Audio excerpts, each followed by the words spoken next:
This episode is brought to you by Indeed. When your computer breaks, you don't wait for it to magically start working again. You fix the problem. So why wait to hire the people your company desperately needs? Use Indeed's sponsored jobs to hire top talent fast. And even better, you only pay for results. There's no need to wait. Speed up your hiring with a $75 sponsored job credit at Indeed.com/podcast. Terms and conditions apply.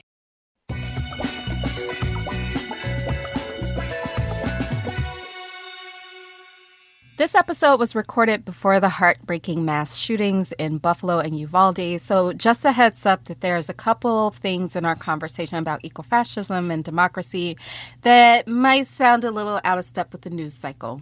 It happens. Hey, hotcakes. Welcome to Hot Take. I'm Amy Westervelt. And I'm Mariana East Hegler. And I don't know if you know this, but our democracy is in trouble. Yeah.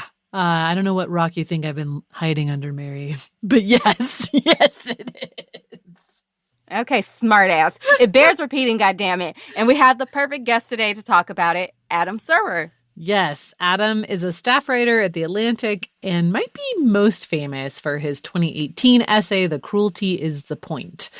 He writes and thinks a lot about the future of democracy, and I can't wait to talk to him about all of the ways that that intersects with climate. Me either. I've been an admirer of his work for a long time, so I'm really excited for this conversation. Me too. So without further ado, I think it's time. It's time to talk about climate. My day kicks off with a refreshing Celsius energy drink, then straight to the gym. Pre-K pickup, back home to meal prep. Time for my fire station shift. One more Celsius, gotta keep the lights on. When the 3-alarm hits, I'm ready. Celsius. Live, fit, go. Grab a cold, refreshing Celsius at your local retailer or locate now at Celsius.com. Welcome, Adam Serwer. How are you? I'm good. How are you doing? Yeah, hanging in there. Yeah. We're really excited to have you on the show. And so while you've been really prolific and been writing for a really long time, I think most people probably know you for your essay, The Cruelty is the Point, which came out in 2018, and the book in 2021. When you wrote both of those, really, because a lot has happened in between both of that amount of time, did you see the state of American democracy reaching the point that it's at right now? I think it's very easy to be like, oh, yeah, I totally saw this coming, because it's difficult to go back to your mind state a few years ago.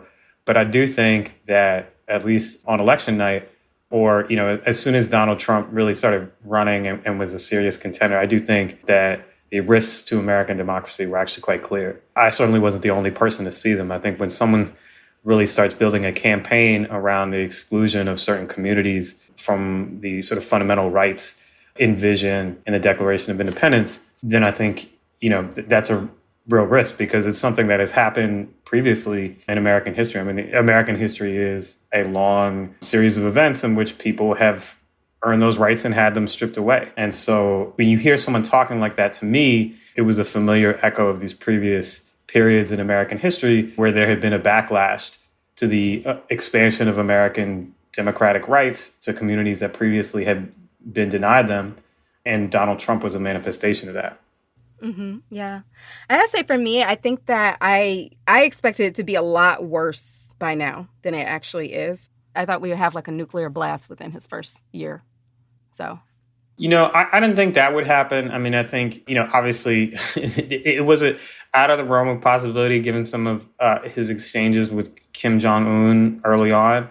I mean, I think the thing that I think people are sort of starting to realize is that, living in an undemocratic society, it's not like a dystopian movie, right? I mean, people go around, they go out and drink and have fun and have dinner and go to concerts. They live their lives not entirely differently from the way they would in a democratic society.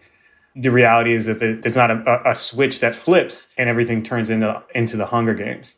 On the other hand, a couple of years ago, there was an attempt to violently overthrow the constitutional order of the government of the United States and install Donald Trump in power. And he pursued that goal through several different means in which he was supported, not entirely, but by a significant chunk of the elite of his party. And we are still discovering new ways and new details about that effort. It was a failed coup, so it did not succeed. And so we're not living under that kind of regime. But the fact that it even happened speaks to the tremendous weakness of our political system at this moment. I wonder, I mean, this makes me think about, I keep seeing all of this conversation about being in a constitutional crisis in the U.S., and I'm curious what you think about that and whether you think that Congress, as it's currently constituted, is able to kind of deal with that. Like, I don't know, what do we do with that? No, I was going to say, I think calling it a constitutional crisis is actually optimistic because a constitutional crisis implies a conflict in which two parties have a certain amount of leverage over the other. But I think, based on what we see today, the Republicans are going to take back Congress. They're going to have control of the Congress. They're going to have control of the courts. They're going to have control of a number of state legislatures and state governments. With that power, they're going to attempt to immunize themselves against electoral majorities in the states so that even if Democrats outvote Republicans, they will not be able to obtain legislative majorities in these states, such as, is already the case in Wisconsin, due in part to gerrymandering and in part to the geographic distribution of Democratic voters. And these state legislatures, the Supreme Court, if you read Alito's draft opinion, one of the things in it is he says pretty explicitly, if you're a state court, you can't second guess the legislature, it just basically renders the court meaningless. But the point is, when we gerrymander these Republican courts so that they're election proof, they're going to be able to do whatever they want. And you, little judge, should do nothing. And so, a constitutional crisis, it implies in some ways that the Democratic Party has some way to retaliate. But looking at the way the party has responded to the hand it was dealt in 2020, there's no sense in which it seems to me that the Democratic Party is prepared to contest power in a way that would imply a constitutional crisis. What we're really looking towards is, the possibility of a period of prolonged conservative dominance over a political majority that opposes their ideas. But the thing about something like that is when a party is in that kind of control for a prolonged period of time, who knows how long that popular opinion majority is actually going to last. It's not inconceivable, and especially given the economic situation, it's not inconceivable that Republicans make tremendous gains. And a lot of people who would be inclined to agree with the Democratic Party are apathied out of politics, making the Republicans' advantage even greater. Mm-hmm. This is a very long and I'm sure depressing answer to your question for your listeners, but No. Adam, we talk about climate change. We deal in depression. It's fine. Yeah. Well, I just want to emphasize that, the situation with Roe, there's a lot of people who are looking at it like if Ruth Bader Ginsburg had retired and if Democrats had won in 2016, people need to understand that is a project that has been going on for decades. And one thing that pro-life Republicans, the conservative legal movement didn't do was when they lost an election or they accidentally appointed David Souter, who turned out to not be as pro-life as they wanted him to be. What they didn't do was I guess I'm never voting again, or I guess I'm just going to give up on politics, or I guess I'm just, I'm not going to do anything. They worked extremely hard and lost a lot of fights and kept working for 50 years. It's one of the great ironies that the Republican Party has turned so sharply against democracy because they're actually really good at it. And they are in part reliant on this kind of apathy from the left in general, where people are just like, well, if something happens, I'm going to despair and I'm going to give up. Instead, these people get angry and they work for decades to achieve their goals. And I think, if you're looking at something like Roe, if Roe is overturned in the fashion that it's being overturned, or it looks like it's going to be overturned based on that draft, that's not a battle you're going to win in the next election. That's a long-term fight. But of course, you can't win long-term fights if you don't want to have long-term fights, if you simply are not willing to have that kind of patience and drive. Right. With a short-term strategy. Are we in a constitutional crisis? I've already explained, why I don't think that's the case, but I also don't think, nothing lasts forever. And to some extent, if there is a period of Republican dominance, the extent to which that lasts is really dependent on how Democrats, liberals, the left in general respond to it. I feel like I haven't heard the term constitutional crisis since the early days of the Trump administration. Constitutional crisis! Right, because it's like, oh, we can't do that because then we'll have a constitutional crisis. It's like, yeah, and it became very clear in the Mueller probe that folks really didn't know what that meant. But also thinking back to those early days, I'm remembering how the press covered the early days of the Trump administration and even the campaign, and they kind of really dropped the ball. So I'm wondering, for both of you, how do you think the press is doing in covering this topic now? Fox News remains the assignment editor for the industry. Fox News is the most popular news channel, but not a lot of people watch cable news. The reality is that the entire industry chases whatever bright, shiny object gets thrown out there. And so Fox has an agenda-setting power that goes far beyond like the physical eyeballs that are glued to the TV set every night. I don't want to attribute too much power to the press. I think there's like a lot of other things going on. It's not just press coverage, but the press is sensitive to perceptions of bias. And one thing that the press really wants, I think the objective press really wants, is to win over the trust of conservative voters. And their idea for doing that is to frame things at least as sympathetically as they can while maintaining what they consider objectivity. But that creates an asymmetry, right? Where they feel like, they have liberal readers, they can dismiss criticisms from liberal readers, and they have to be very sensitive to criticism from conservative readers because those are the readers that they've lost and the ones that they want to gain back. So there are a lot of asymmetries in the press that are favorable in terms of coverage of the Republican Party, despite the fact that many in the media are secular and culturally liberal in sort of like an urban sense. Like they may not go to church much and they may have, gay friends, but they don't have like strong ideological beliefs about the role of government in society or something like that, to where, in the way that Republicans seem to think.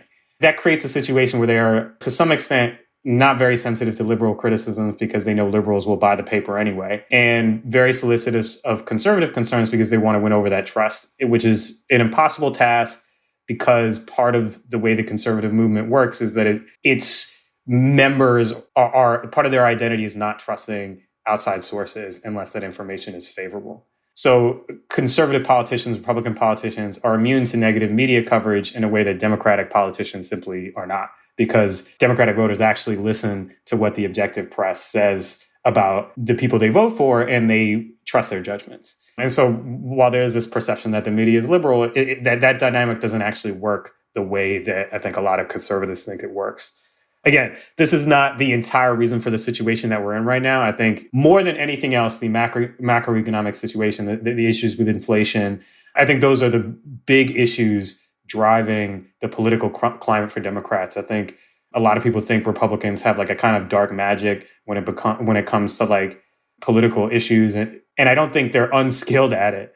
But I also think that if the economic situation were different, if inflation was not so high, but the unemployment rate was still low, if the pandemic had really ended last year the way everyone thought it would at that moment, I think the political situation would look very different. And these attacks that Republicans are doing would not look as effective as they seem to look right now. That's interesting. Okay, so we're a climate show, so we want to talk about how climate comes into play with all of this, both in terms of, the ever dwindling chances of passing climate policy, and also in the very real terms of, how the climate crisis exacerbates sort of all of these things. So I'm just curious what you think of that in general, of where does climate come into play here, and what you kind of see in the years ahead in terms of any kind of ability to pass policy, but also the ways in which kind of increasing extreme weather events might exacerbate some of the things that are driving the situation we're in right now as well. I want to be careful about, I know I'm talking about, dynamics that I see happening based on the politics of the moment, but yeah. I want to be careful about making long-term predictions. Yeah. I think it's very likely that at some point when the effects of climate change really become undeniable, Republicans will switch from denying climate change to a politics of scarcity and how liberals want to take away your nice stuff and give it to blah, blah, right. Which is just a terrain in which they're very, very comfortable. So I think at the moment that this happens, the fact that they denied that climate change was even happening will just be memory hold. It will just be something that they don't talk about anymore. Wait, but don't we think we're already there? I mean, I think there are a lot of people who still call it a hoax, but I think we're sort of in the process of it's not a hoax, but it's the libs' fault. That's interesting. While theoretically you could imagine a universe where it's like, oh, well, these people lied to you for years and years and years about what was happening. You shouldn't trust them anymore.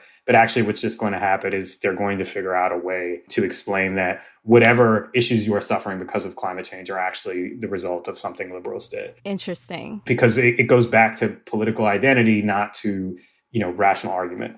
That's interesting because I feel like we're definitely already there, like in the ways that I listen to the right wing, which is like, I'm not going to lie, I don't watch Fox News. But when I do, like I read the profile on Tucker Carlson that came out in New York Times last week. He wasn't denying that climate change was happening. He was just making the case that Democrats don't actually care about it. They're just using it as an excuse to take things away from you. And I look at the way that they talked about the Green New Deal and how it was all about like taking away your cars and taking away your hamburgers. It's all about this politics of scarcity. And also the way that they talk about immigration to poison the well against refugees and immigrants. I definitely feel like the right wing is already there in terms like, I don't really hear climate denial anymore. But what I also think is really interesting is the way that QAnon as a conspiracy theory has morphed and changed. Even when Donald Trump didn't get the presidency again, right? The lie just changed. The conspiracy just changed. People on the left have been waiting on this moment for like folks on the right to realize that they have been lied to. And I don't think that moment's ever really coming.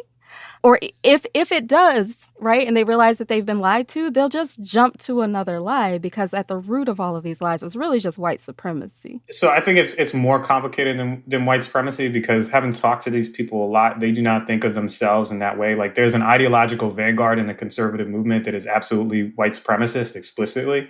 But in terms of like the rank and file voters, they actually think liberals are the real racists. Like that's how they rationalize it to themselves. It doesn't surprise me that Fox is already sort of pivoting to approaching it in this way. I mean, I suppose I thought they would still be on the whole climate change is a hoax idea. But I think what's important about this also is that as far as the Supreme Court is concerned, what you're going to see, and you've seen it already, with certain issues, what you're going to see is they're going to chip away at whatever means the federal government has to regulate emissions. They are foaming at the mouth to narrow the ability of the federal government to deal with this problem. And like conversely, they're perfectly fine making the state the final arbiter of whether or not a woman carries a pregnancy to term.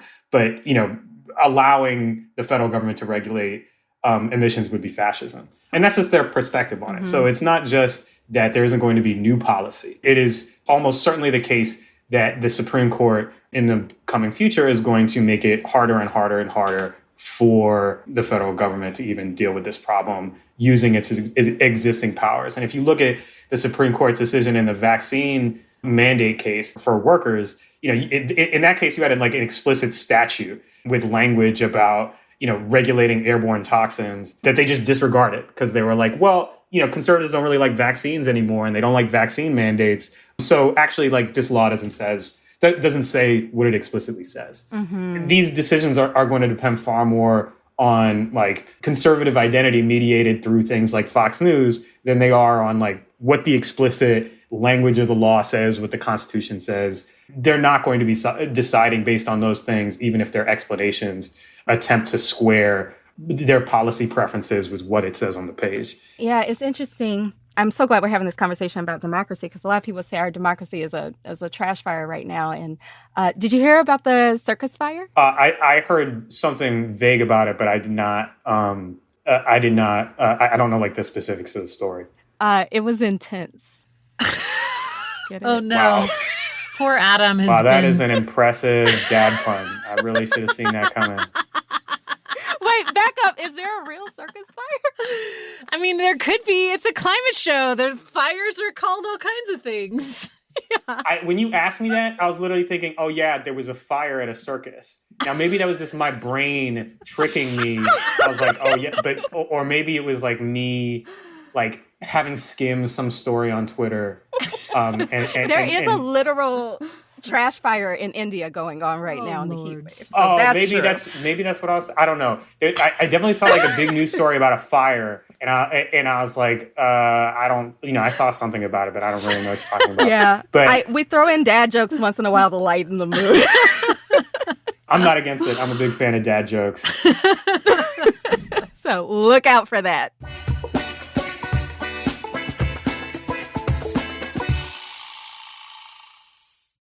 Ryan Reynolds here from Mint Mobile.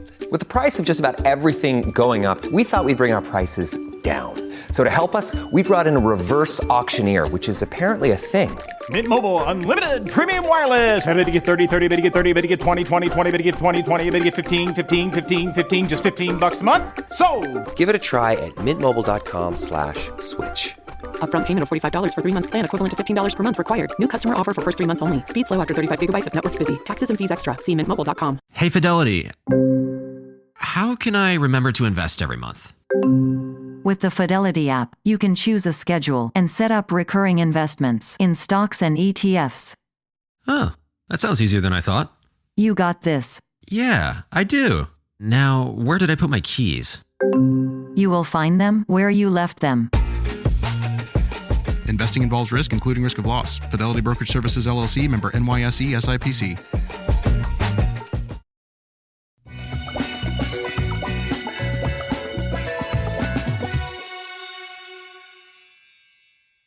Back to the gloomy stuff. Yes.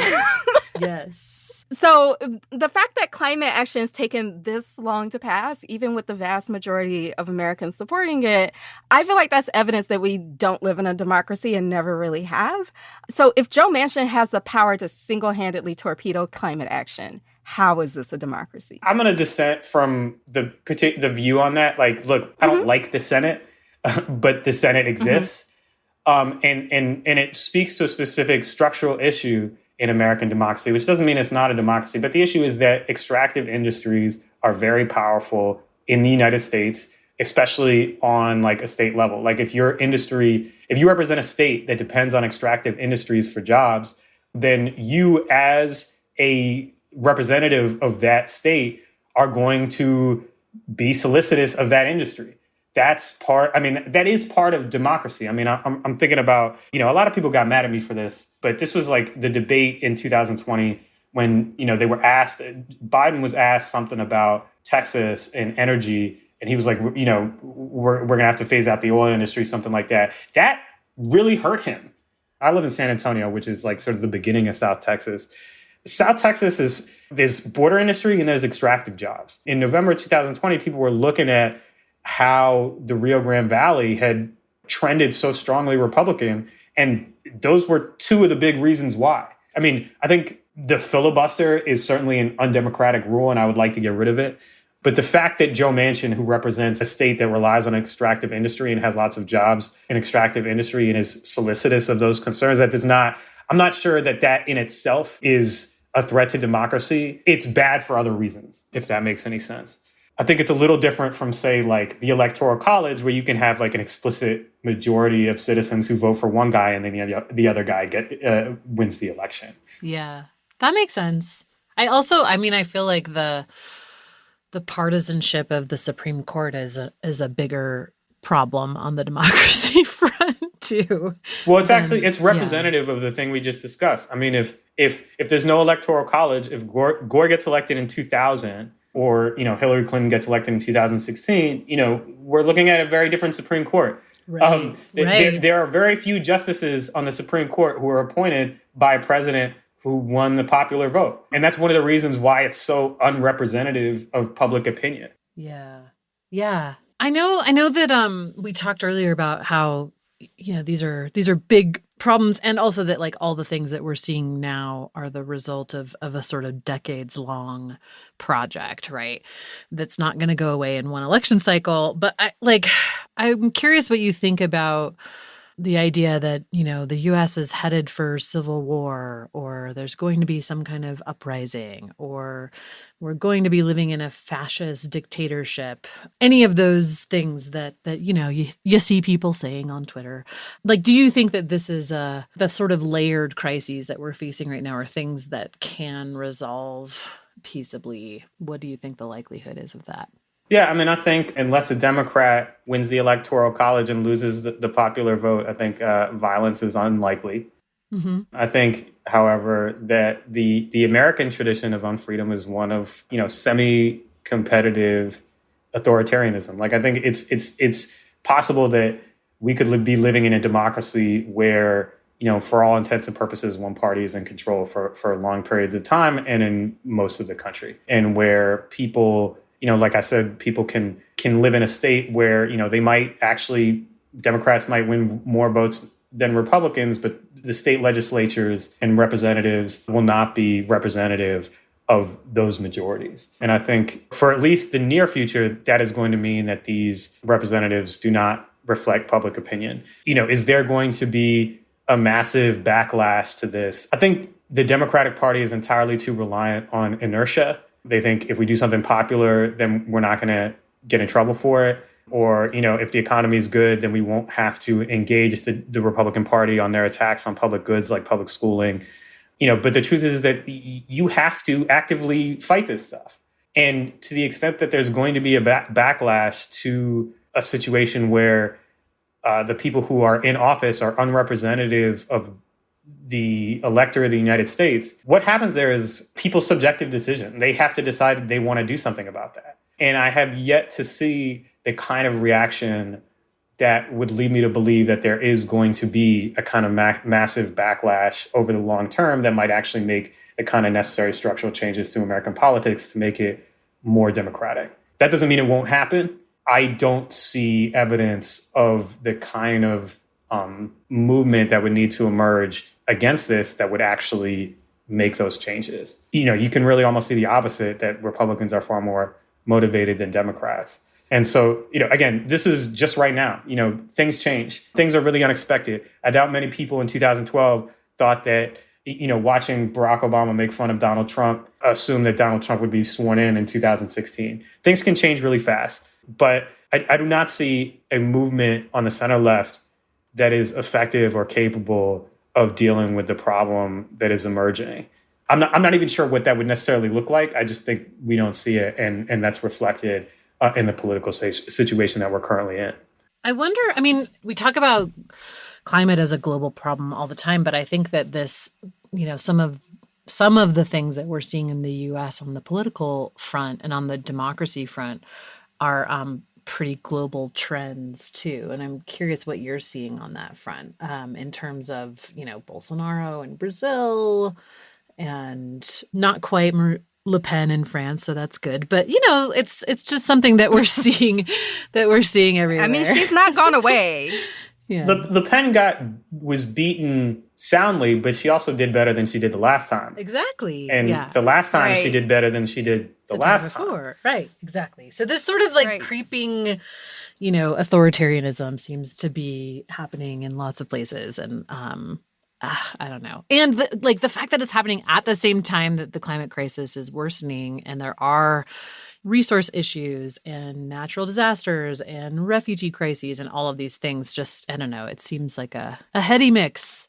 I'm curious what you Yeah, I think, educational polarization is not just an American trend. I'm not a political scientist, so I want to be careful about making judgment calls about why certain things are happening in other countries. I think, the evidence suggests that right-wing populism it offers answers for people who are feeling unmoored in a society that has fewer certainties than their parents or grandparents' societies had. I think nostalgia is an important aspect to this. I think when you look at, I don't think it's a coincidence that there's such a fixation on trans people who are a minute percentage of the population, or that you can see Republicans talking about this crisis with men. I think there's there's a big sort of gender backlash that envisions sort of the gender traditionalism of the 50s as an ideal universe to which people should aspire to return, in part because it gives a very well-defined role for men who may be unsure, not just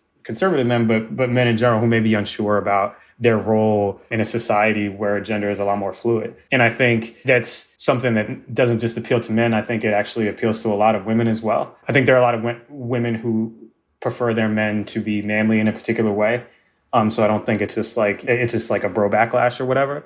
But I do think this sort of gender nostalgia is a huge aspect of this right-wing populism that I think is happening not just in the United States, but obviously in Europe and other places. Mm-hmm. Yeah. So what do you think a horse's number one priority at the voting booth is? At the voting booth? Is that what you said? Yeah. Oh, boy. Oh, Yeah. boy.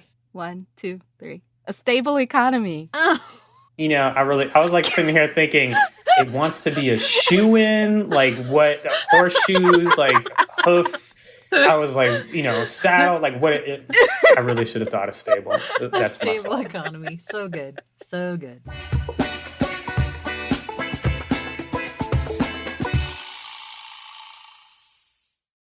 My cat Freddie loves to be brushed and cuddled. But stirring up his cat allergens meant sneezing and itchy eyes. Then I found Purina One Live Clear. It's cat food that reduced the major allergen and my suffering in as little as 21 days. Now, we feel closer than ever. If you have issues with cat allergens, you really need to try Purina One Live Clear. Try new Purina One Live Clear today. Purina One, a difference from day one.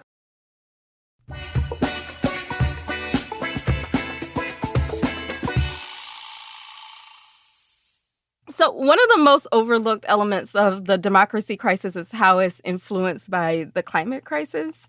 I think it's well documented that people tend to rely on strong men in times of chaos and uncertainty, and there's nothing more destabilizing than climate change. Do you think people who are trying to understand the democracy crisis right now are also thinking about how the climate crisis exacerbates it? Like, who do you think is doing a good job of making that connection? And that's for both of you. I think Osita Nwanevu is a young writer who I think he's actually quite good at writing about both. I'm hard pressed to think of a specific piece of his that I could be like, you should read this, which connects both. But he does write about both issues very eloquently. Yeah. My colleague Rob Meyer writes a climate change newsletter that's very good. It's not focused on the explicit connection of climate change to democracy, but it's a very good climate change newsletter, and obviously deals with the political dynamics of climate proposals and policies and stuff like that. I mean, I think, to a certain extent, just to bring it back to Texas, like after living in the Northeast, the oil companies own this place. Like people think like you have to drive everywhere in Texas just because it's like, we're like rugged American individualism. And it's like, no, like these companies have an interest in making this place as unwalkable as possible and having as little public transportation as possible, and just like making it impossible to navigate the state without having a car because they want you to buy their product. Yeah. It goes back to this issue, which is, people's jobs and livelihoods depend on these industries.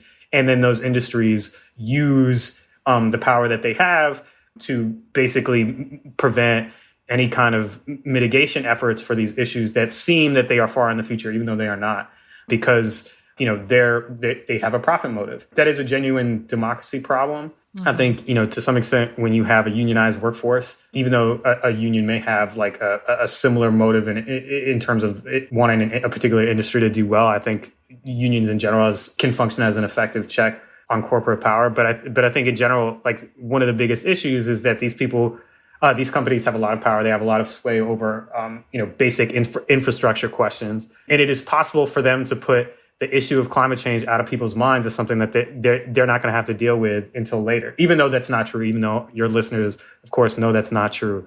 I think, that is like sort of the major issue, even, going beyond some of the obvious ones, like the fact that you can't get anything through the Senate without 60 votes. Yeah. I think Naomi Klein does a pretty good job on this front, too, of connecting climate and democracy and policy and all of these things, and just looking at how climate crises in particular kind of exacerbate other political issues. It's interesting that you mentioned the way in which the industry really owns certain parts of the country in particular, because I feel like this comes up every year.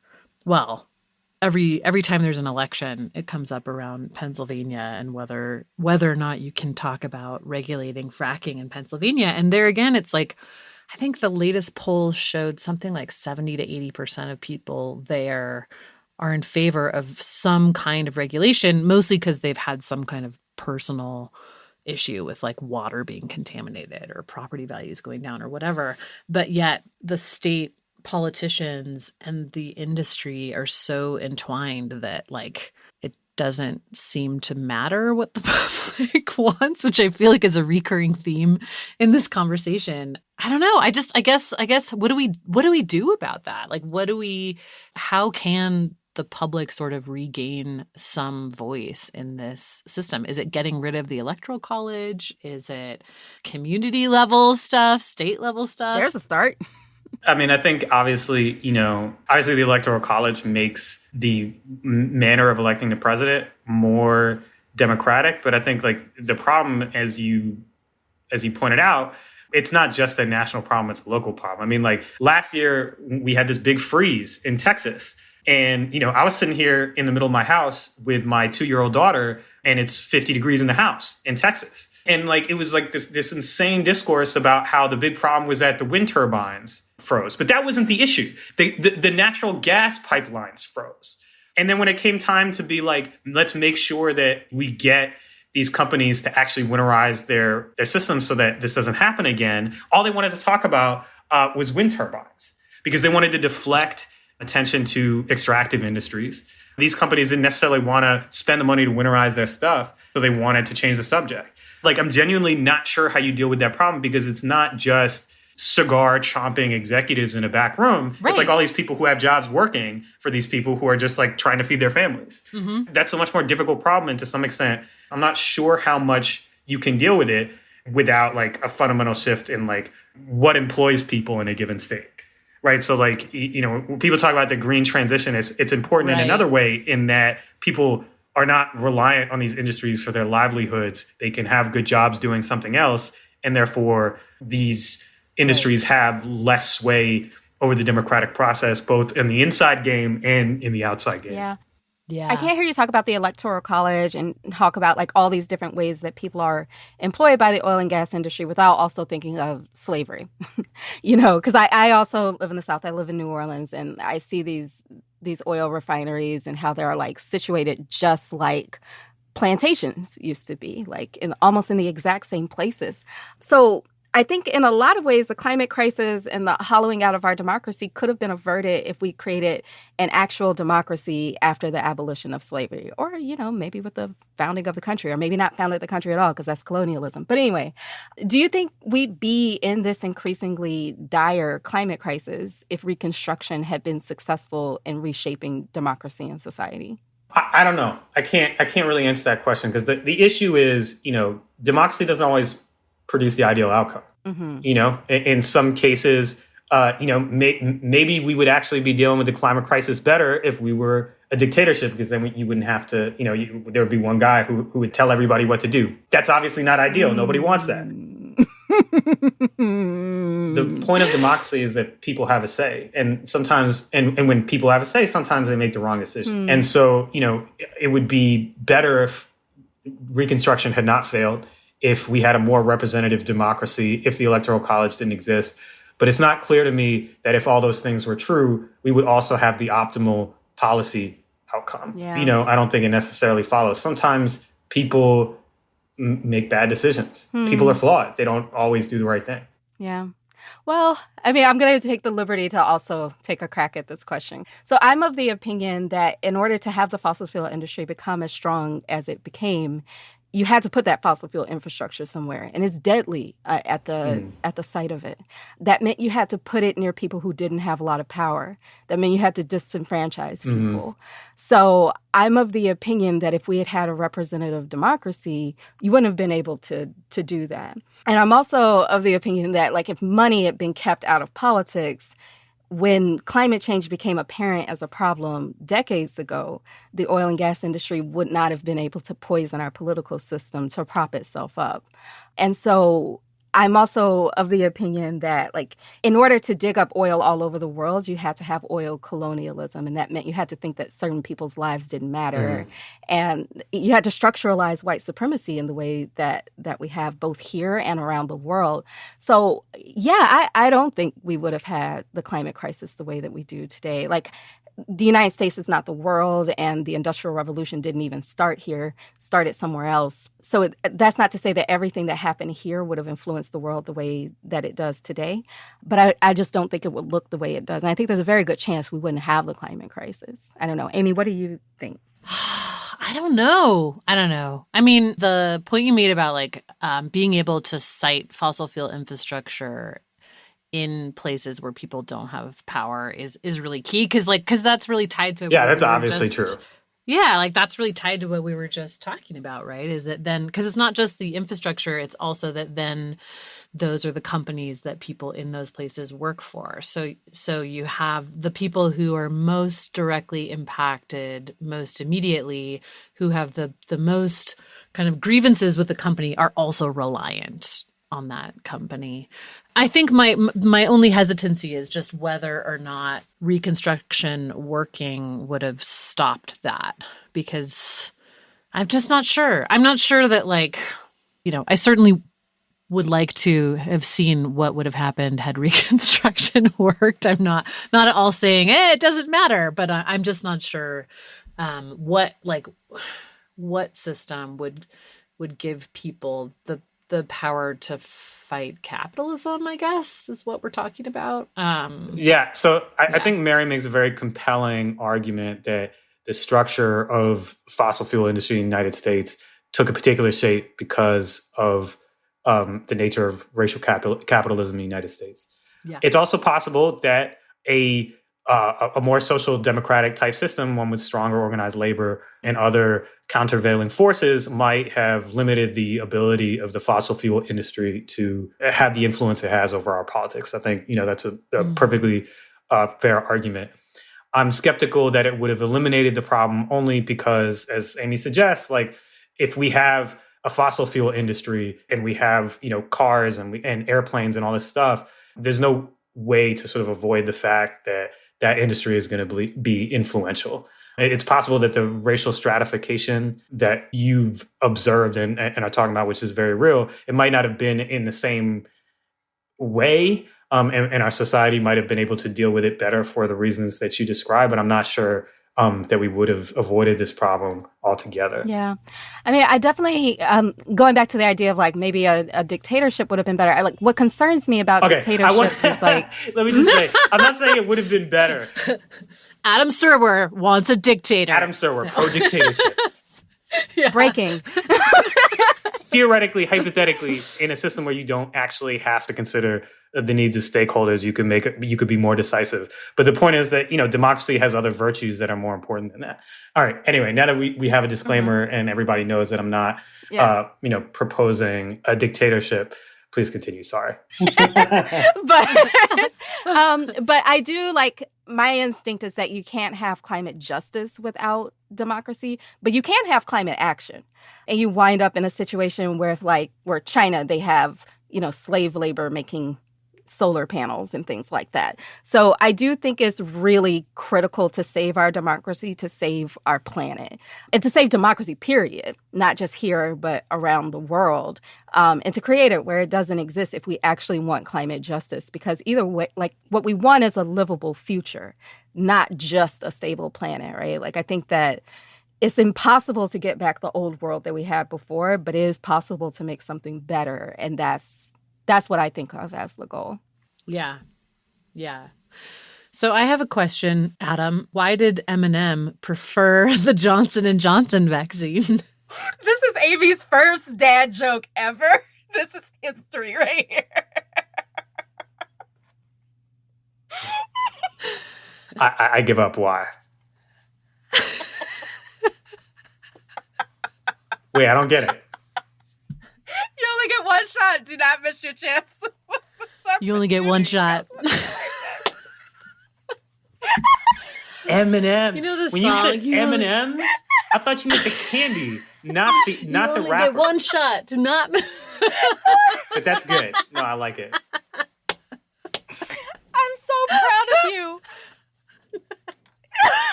I was thinking about like the M&M mascots, the like M&Ms that have like arms and legs, the sexy M&M that they got rid of because of wokeness or whatever. Oh, they killed her?